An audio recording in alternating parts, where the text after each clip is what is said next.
Tammy and Dusty. I'm Brandon Marks. I'll be your room host, supporting Tammy and Dusty as they do the presentation. We are going to go ahead and hand it over to them as we still admit some folks. So they have their 50 minutes to provide great opportunity for you guys to learn from what they're going to share with us today. Tammy and Dusty both work with me at the Muncie Excel Center. We're about 75 miles outside of Indianapolis, and we've been open for about 3 years. Dusty is our lead teacher and serving 6 teachers in that capacity, and Tammy is our SPED coordinator, supporting all of our students throughout with their needs toward graduation. Folks, it's all yours. All right, good morning. Dusty and I are both very glad that you chose to join our session today, and we hope that it is meaningful. So as Brandon said, I've been here as the SPED coordinator for 3 years. Before I came here, I was in traditional school for 17 years as a special ed teacher at the high school. The big thing that I've really learned since I've been here over the 3 years is the importance of self-care, finding that balance between work and school. And the really cool thing about being part of the Excel Center is that the administrators want you to find that balance. Traditional school didn't provide that as much. And so I've really had time to do some research and learn a lot about self-care and finding balance since I've been here. Yeah. So my name is Dusty Neal. Like Brandon said, I'm a lead teacher here in Muncie. I've been a social worker, I've been a teacher, I've been a pastor. So lots of different experiences have led me to where we are today.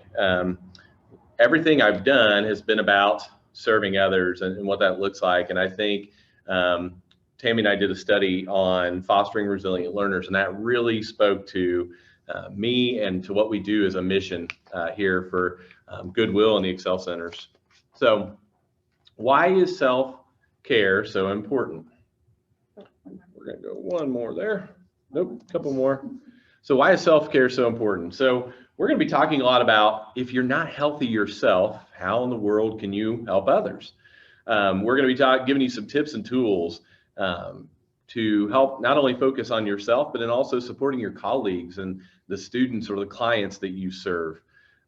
You know, here at Muncie, we talk about 3 pillars. We talk about student advocacy, growth mindset, and servant leadership. And in order to do those things, we have to be healthy ourselves. All 3 of those are vital to the mission, vital to the things we do every single day to serve in our communities. So with that being said, we're going to start with the focus on you, on ourselves, okay?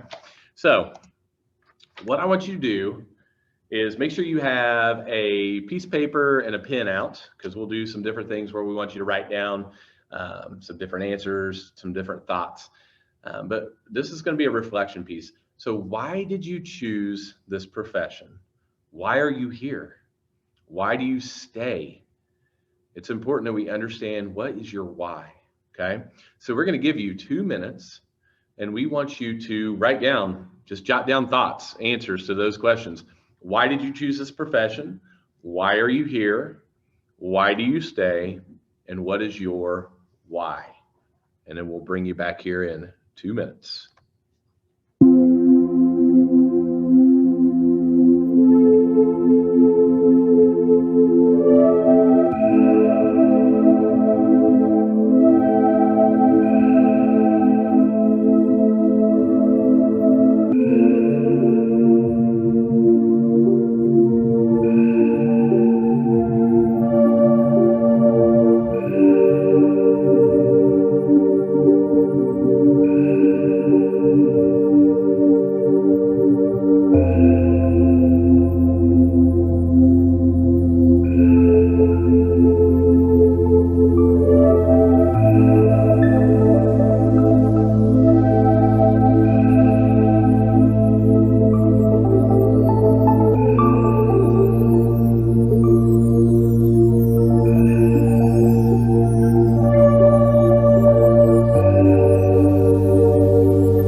10 seconds. Go ahead and wrap up that last stop there.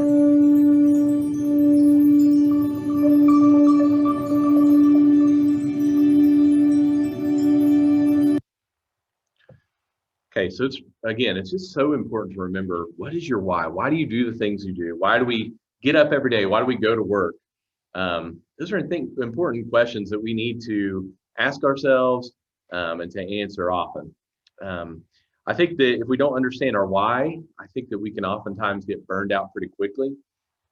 And when you feel that burnout or the weightiness of what we do, it's oftentimes hard to give the best of yourself to the students or the clients we serve, to the people that we are around, even our family members. So it's important to remember your why.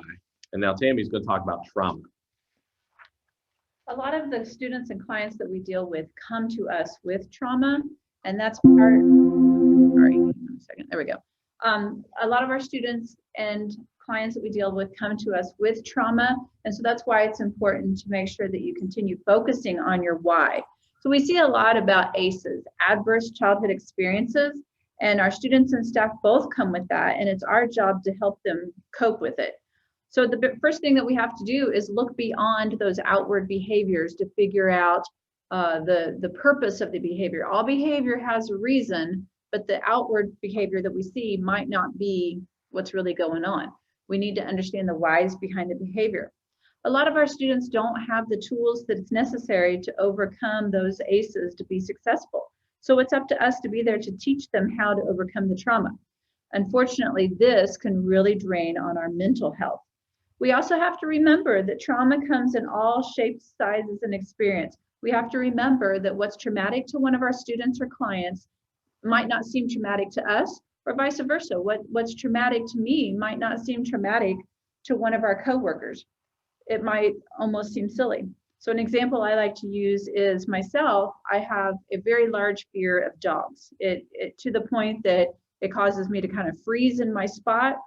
But some of my coworkers or some of you might think, oh, it's a dog, it's cute, it's fuzzy. Okay, but you don't know the history behind it. So instead of just dealing with what you see, if you see me react negatively to a dog, understand the whys. But I've been able to overcome it by, trying to get to know people that have dogs, or just learning how I should react so the dog doesn't become aggressive to me. But I had people help me learn those tools to react to that situation without it becoming worse. Our students don't always have that, and our clients don't always have that. So when a student is displaying a defiant behavior, instead of punishing the behavior, which could potentially drive away our student or client, we have to work with them to teach them the new behaviors to react appropriately. Just like people have taught me how to react when a dog's running to me, we have to teach our students how to react to that negative situation. Here's the hard part, though, that starts to affect our mental health. Attempting to work with students in this way can be very mentally draining, could even potentially become our own trauma. This is what I saw happening to myself shortly before I started working at the Excel Center. So when we build these relationships with students, it causes us to start to question ourselves when things aren't going the way they should. This relationship with our students and clients becomes traumatic because the relationship isn't transactional. So we talk about transactional relationships. So those are those give and takes. If you think about your personal relationships with friends, family, loved ones, they should be give and take. And we are taught, human nature, that if we're not getting anything out of the relationship, walk away. Move on to someone else that's going to give you what you need as you give them what they need. So then it becomes a challenge, because with our students, a lot of times it's one-sided, and with our clients, it's one-sided. We put so much work into helping them be successful, but then they don't show up and take the final exam and they fail, or they just quit showing up and quit talking to us. And it becomes very upsetting, stressful, mentally draining, might cause you to start second guessing yourself. Am I doing everything I can? And that's when it becomes so mentally stressful. But we can't give up, because we all chose these careers to serve students and clients. And so we don't want to give up. We don't want to walk away. So that's what we kind of want to help you with, is how do we continue serving our students while caring for ourselves. And why is it so important to take care of ourselves first? So Dusty's going to share a little bit about why that's important. So for anyone who has flown, you would probably hear in the flight attendant say, in the unlikely, I'll put it on that, in the unlikely event of a loss of cabin pressure, oxygen masks will fall from the panel above your head. Please fasten your own oxygen mask before helping others around you. Said by every flight attendant on the onset of any airline flight. So the same holds true in our classrooms or with the clients that we serve or any of those things. If we're not healthy ourselves, how can we help those around us? Okay, so coming back to the plane, if you're flying with your child, if you don't put your own oxygen mask on first, you're not going to be able to put their oxygen mask on ahead of that. So super important. This next slide I thought was really powerful, something that I'm guilty of, and probably many of us are, but recharging your internal batteries. So we all probably have cell phones, and I know for me, I would never let my cell phone go dead. I always make sure I charge it. I charge it every night. It's the same for us. We need to recharge ourselves. Sometimes it may need to be every day, just like our cell phones. But we have to have a plan in place in order to make sure that we are recharged for our internal batteries. Self-care isn't just a bubble bath or yoga or meditation. There are lots of different ways that you can get that self-charging. And so Tammy's going to talk a little bit about that, and then I will finish with that part. By this point, you're probably thinking, I don't have time for this.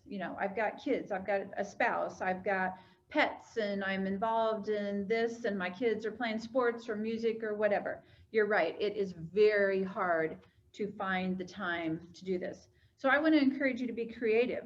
You have to figure out what fits into your family based on everybody else's needs in your family. For me, my kids are older, and so I am able to take almost every day an hour out of my day to go to the gym and work out. But that doesn't always work. For last night, I thought of this, for example, my son had cycling practice, and the practice is at a park 45 minutes from my house, and the practice is 2 hours. And so, I was home for 10 minutes to pick him up, and then I didn't get back home till after 9 o'clock at night. So I couldn't make it to the gym. So I figured out how to fit it in. I had checked out the park. They have tons of running paths. And so I just went for a run instead. So I still was able to take care of myself and provide what my son needs. You just have to figure it out. And for me, that time of burning up that energy helps release the stress. But self-care doesn't have to be the bubble baths, the yoga, the working out. It has to be what rejuvenates you. Dusty has younger kids, and so he's talked about a lot of the things that him and his wife do to help rejuvenate themselves. Yeah, so I'm not perfect at this by any means. My wife is so much better at this, but one thing we really try to do is give each other time. For my wife, she's an introvert, so she really needs that time alone just to recharge. We have 3 little kids, so life pretty much for her revolves around them. So if I can give her a night away, I try every week. It doesn't really work that way, especially in busy seasons when the kids are playing baseball and volleyball and involved at school and all these things. But at least every other week or once a month, I try to give her that time where she can just be away, go to Panera Bread, eat dinner by herself without someone interrupting her, drink coffee, read, just get time for herself. She will do the same thing for me. For me, I'm a big time extrovert, so I want to be around people. So she, go out with the guys or go to a ball game or whatever that looks like. So she's great about helping me in that regard. And I know that's tough, especially when you don't have help. But I would encourage you, find those people that can help you in those ways. So let's think about that for a second. Your individual needs. We're going to go to this next slide here. And regardless of your position or your professional or even personal responsibilities, we're providing within this profession, we're providing for the welfare and safety of others. And so we're in a giving field. The needs of others are a priority to us. And we often focus so much on what our students or our clients need, or even at home, our children or our spouse or boyfriend, girlfriend, whatever that may be, we often look at others and sometimes don't look at ourselves and what are our own requirements. So I'm going to give you, for the next 3 minutes here in just a moment, we'll start, but I want you to think about, what do you need? What are your requirements? What are your physical needs? What are your mental needs? What are your emotional needs? And what are your spiritual needs? And is there something I'm missing? What else? So I want you to take that piece of paper out with your pen, and I want you to jot down ideas. Like I said, you're going to have 3 minutes. Jot down those ideas for physical, mental, emotional, and spiritual health. What are those priorities for each of those categories for you? So you get to be selfish for a moment and think about yourself and your needs. We are on the clock now.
Got about 15 seconds left. Go ahead and wrap up that last stop that you have there.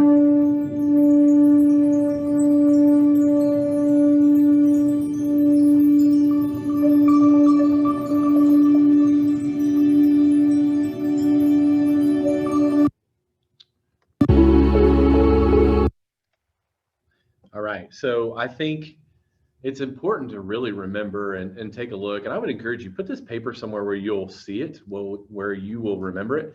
But it's really important to remember, what are your needs? What are the things you need in order to be successful so that you can help others be successful? Something I learned when I was in full-time ministry, I had a guy challenge me on this, that remember, when you say yes to something, that means you're saying no to something else. I think that was something that really stuck with me, because you could fill your life with lots of good things, but are they the best things? Are they life-giving? And remember, when you say yes to something, you're saying no to something else. With that, so Tammy's going to talk about our dream team and just how important it is to build that solid team around you. Now that you've thought a lot about what you need and why you're here, I want to help give you some ideas on how to make those things happen. Over the past year, I've really become interested in the work of Dr. Adam Sions. If you ever get a chance to listen to his talks, he's very powerful. There's a YouTube video called The Power of a Teacher. It applies to more than just teaching, anyone that's serving, of how important something that we might think is kind of a little thing, how important that really is. Dr. Sions is a psychologist and an emotional intelligence expert. And he says that we all need a dream team. And we need 4 people on our dream team. The first person that we need on our dream team is the sage. And that's the person that's going to offer you guidance. That's kind of the all-knowing, the Yoda expert type person. The second person we need on the team is our hero. And the hero is the person that demands greatness from you. And then we need a caregiver.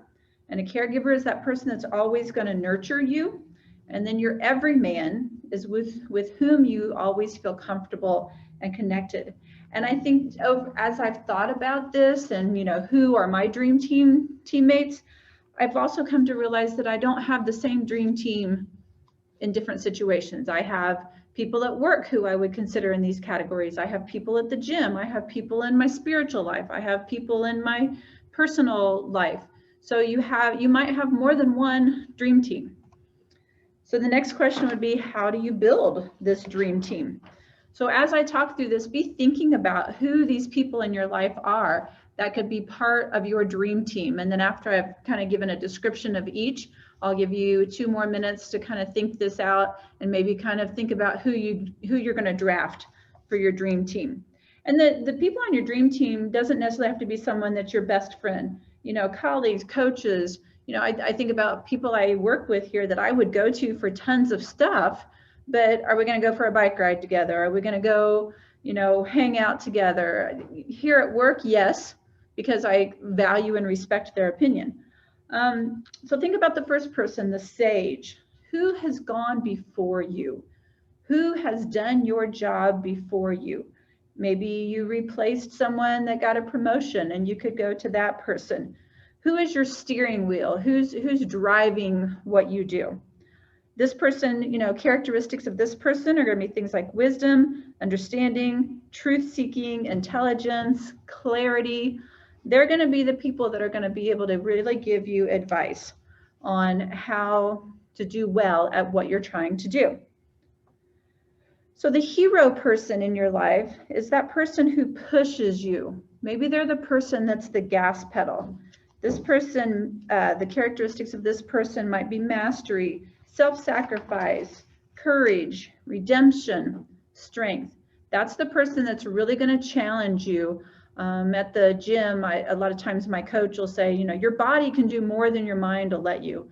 Or here at work, I'll think about, okay, I can handle this challenge, even though my brain may be saying, no, this is way too much. The next person is the caregiver. Who do you turn to for love, comfort? Who's going to nurture you?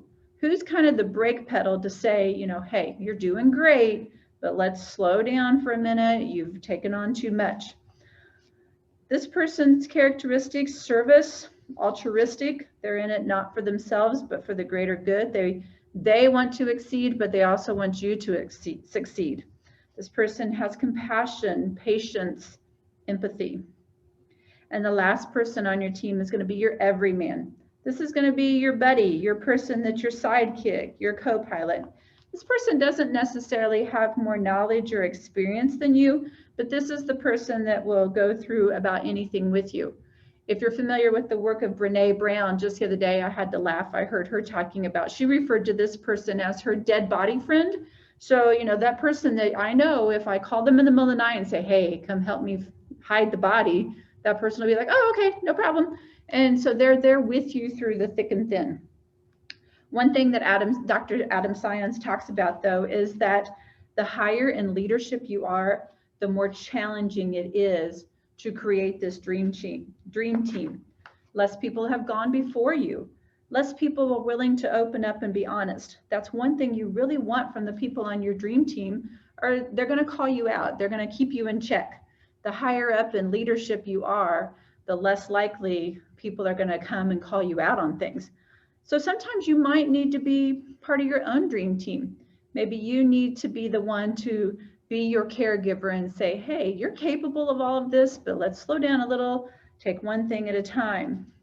So hopefully, as I've given the descriptions of these players on your dream team, you've thought about who you want to draft to be on your team. So I want to give you a couple more minutes to think about who you are going to draft for your dream team.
So hopefully you were able to at least come up with, a list. Oh, sorry about that.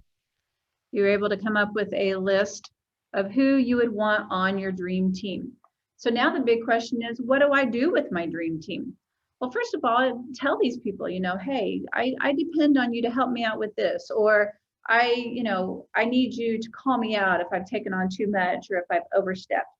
So once you've created your dream team, these people are going to help you set boundaries, self-acknowledgement, and show gratitude. So basically, your dream team is there to help keep you in check. Boundaries are so important. But the big thing is you have to think about what boundaries work for you. You need to determine, when are you willing to answer calls and text messages from students?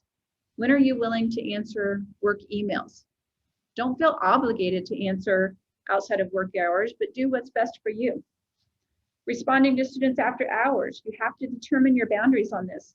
For me personally, I try to pretty much avoid answering calls and messages from students after hours. You need to get to know your students though, because it was pointed out to me recently, I went to a session done by Clint Johnson, who's the lead teacher at one of our other Excel centers. I found it interesting because he said, yeah, I'll answer a phone call at 3 a.m. And I thought, man, no, not me. But then he explained his reason. He's like, well, what if I'm that person that's going to talk them down off the ledge?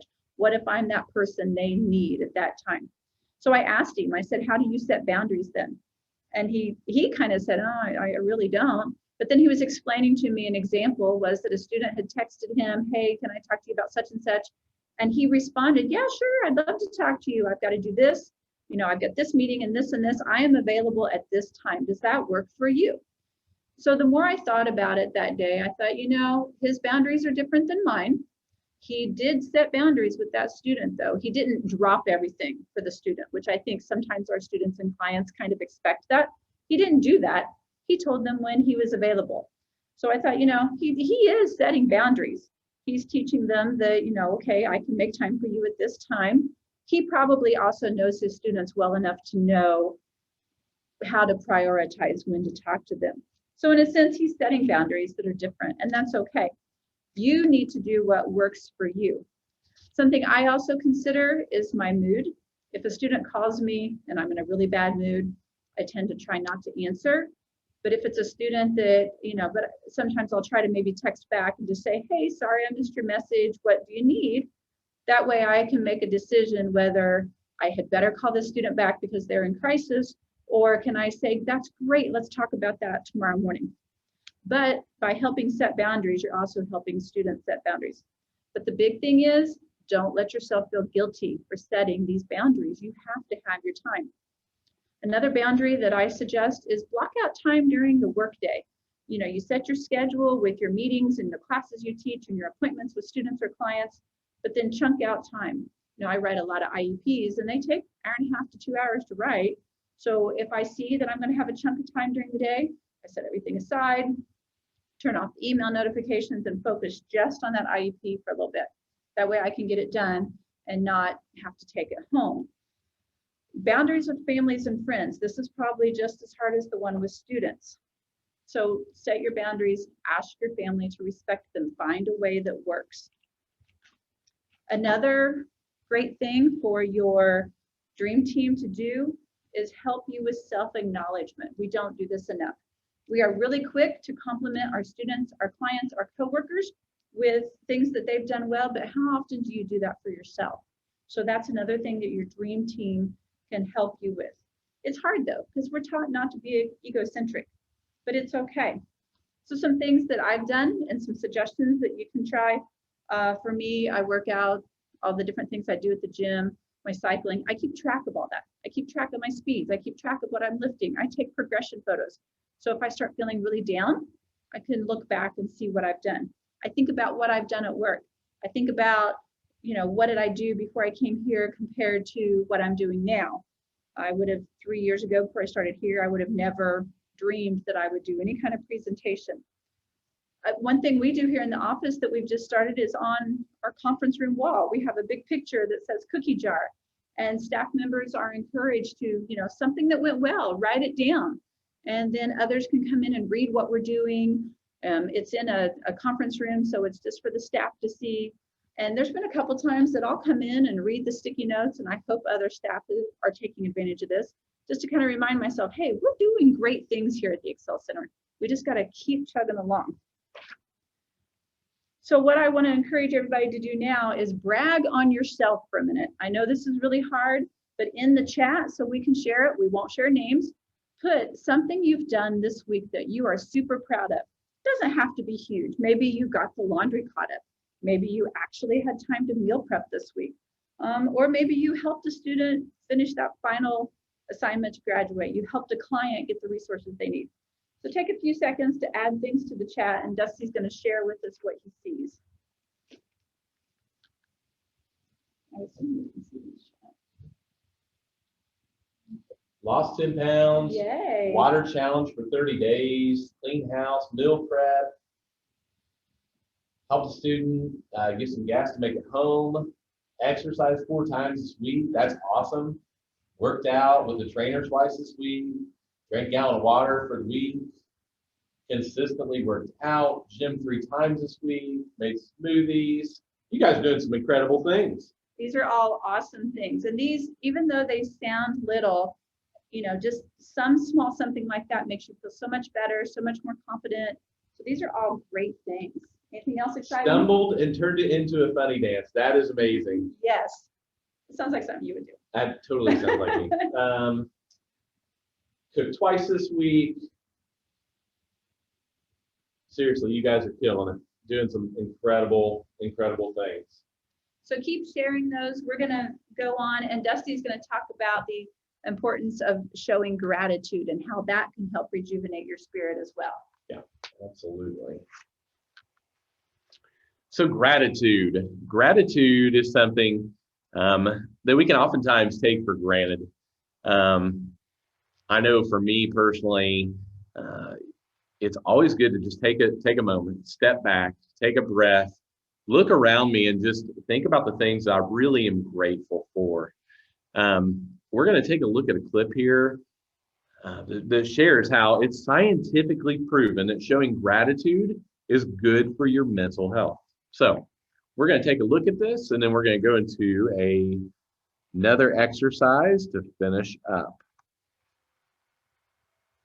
Well, while today is about giving thanks, science says being grateful year-round can greatly improve your life.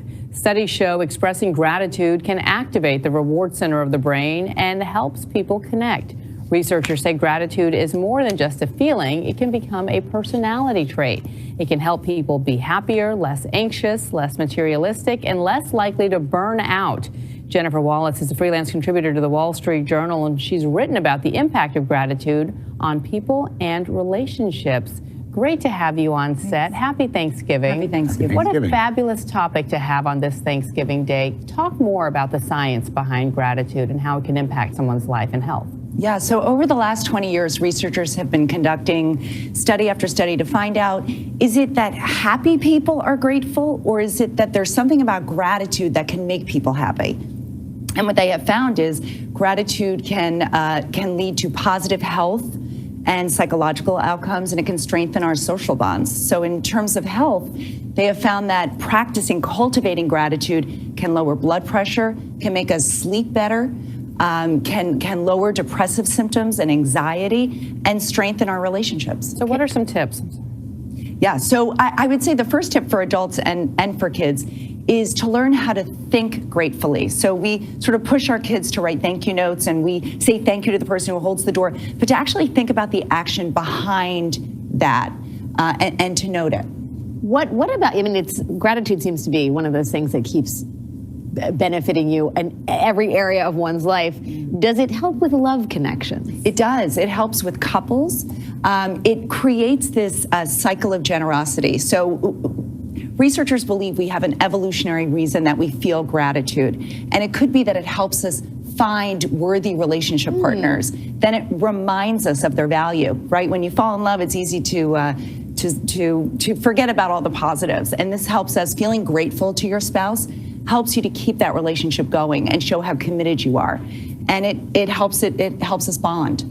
You know, one of the things I've always found fascinating are people who feel gratitude in the face of adversity. In other words, when you face challenging times, you're actually thankful for those. How does that help when you're facing setbacks? Well, they've looked at how, researchers have looked at how gratitude can help as a coping strategy. So while even in the moment you might not feel grateful, you can still keep a grateful mindset. It doesn't mean ignoring your emotions or glossing over them. It just means being able to step back and have a larger perspective. And so what are the conversations we should be having with your kids, aside from saying, like you mentioned, you should say thank you, you should ask for advice and appreciate those elders around you? How do you instill gratitude in them as something that's going to be part of their core? Right. Well, the researchers have found that sort of the best way to do that is, again, to teach them how to think gratefully. So, for example, my son recently, aced a math test. And I said to him, that's so great. I said, but what's really great is that your math teacher came in early to help you prepare for that. She gave up her sleep. She didn't spend maybe a longer breakfast with her kids so that she could go and help you study for that test. When somebody gives my daughter a gift, I said, oh my God, recently for her birthday, I said, oh my gosh, they know how much you love X or Y. And so they went out and they found it for you. And oh my God, the wrapping paper is so beautiful, and that card that they chose and how they wrote it out. So it's not just the gift, it's about the person behind the gift and their actions. Very good lessons. Jennifer, always great to see you. Happy Thanksgiving to you and the family. You We too. mean it. Really. Yes, Yeah. I'm really grateful to be We are here. grateful to have you here. Thank you so much. Well, while today All right.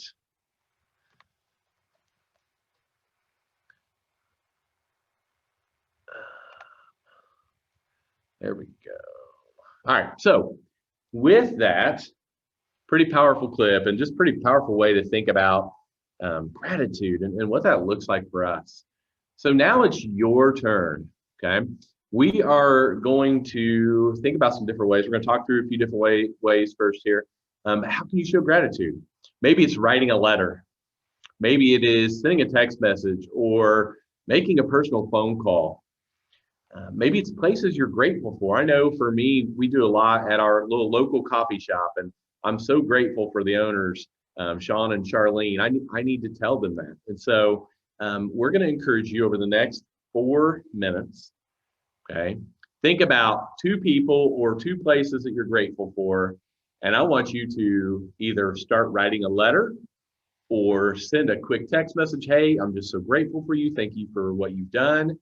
But think about who that is.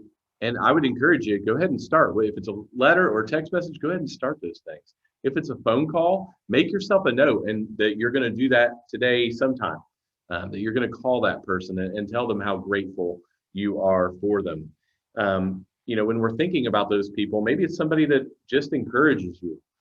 Maybe it's somebody that challenges you to be a better person, a better employee, a better family member, whatever that looks like.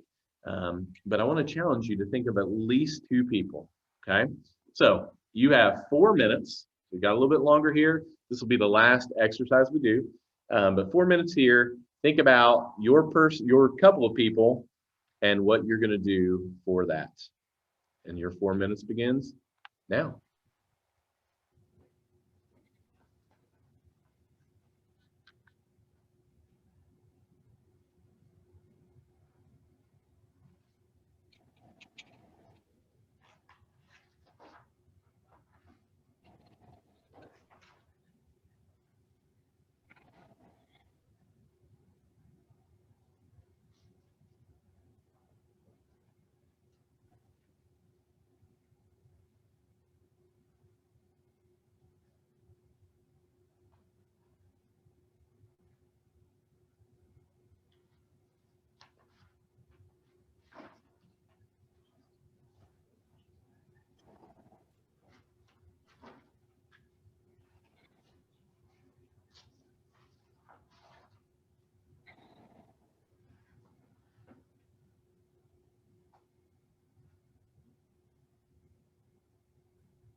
We've got just a little over 1.5 minutes.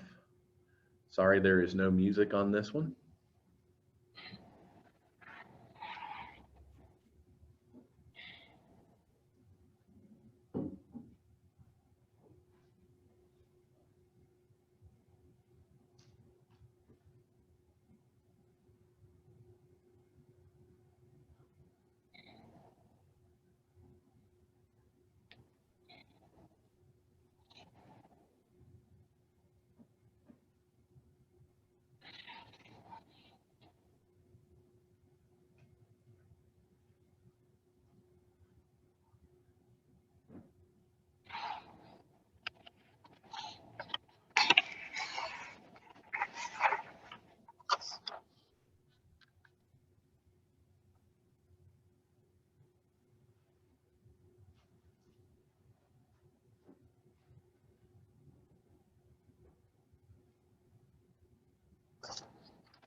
About 10 seconds. Go ahead and start wrapping up your last thoughts there.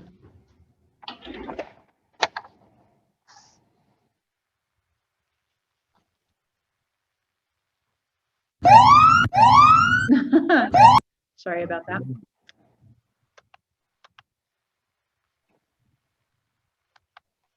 That's why there was no music. All right, so one thing I'd like to encourage you to do with the writing the gratitude letter, when I went to a workshop with Pete Hall and Kristen Sawyers, who wrote Fostering Resilient Learners, this was an activity that they had us do at the end. And at first I was like, oh, this is cheesy, this is dumb. And it was, you know, the last session of the day of a 2-day professional development. We all know that feeling. We just wanted to go home. But I did it. I did it. I wrote this letter to my dad, telling him how much I appreciated his love and support all the years and everything he's done. But I never really got the nerve to go give it to him. And maybe I will someday. I don't know. But the feeling that I had after I wrote it, I felt very uplifted. I was very anxious to be leaving the conference before I went to the session, but afterwards I was excited. I felt rejuvenated. I was excited to come back and share this with my team. So even if you're uncomfortable with the idea of actually saying those words, write them down. It'll make you feel better. So I just wanted to share some of the resources that we've used to create this presentation. I really like the work of Dr. Adam Sions. He's written EQ Intelligence, The Power of a Teacher. He has a website called Harnessing the Power of Stress, and there's a lot of short little videos. And I really like Dr. Sions' videos because they're easy listening. You can go for a walk while you're listening to them. And then Kristen Sawyers and Pete Hall have written Fostering Resilient Learners and Relationship Responsibility and Regulation, Trauma Invested Practices. And those are all great resources that we've used. Yeah. So with that, we just want to say thank you guys. Thank you for being a part of this. Thank you for listening to us. We certainly aren't the experts, but this is something we're really passionate about and want to see others take advantage of just being able to take care of ourselves so that we can better help others. If you would like a copy of our presentation, please email myself or Tammy. We would love to connect you with that. We've led the Fostering Resilient Learners book study. It's a book that I would highly suggest anybody read. It's great. But if that's something you're interested in, we led a book study on that. We would be happy to give you the materials for that, or even help you set that up, or even help you lead it. So again, we're so grateful. Thank you guys for being a part of this. Enjoy the rest of your day today, and keep being awesome. Thank you so much. Thank you.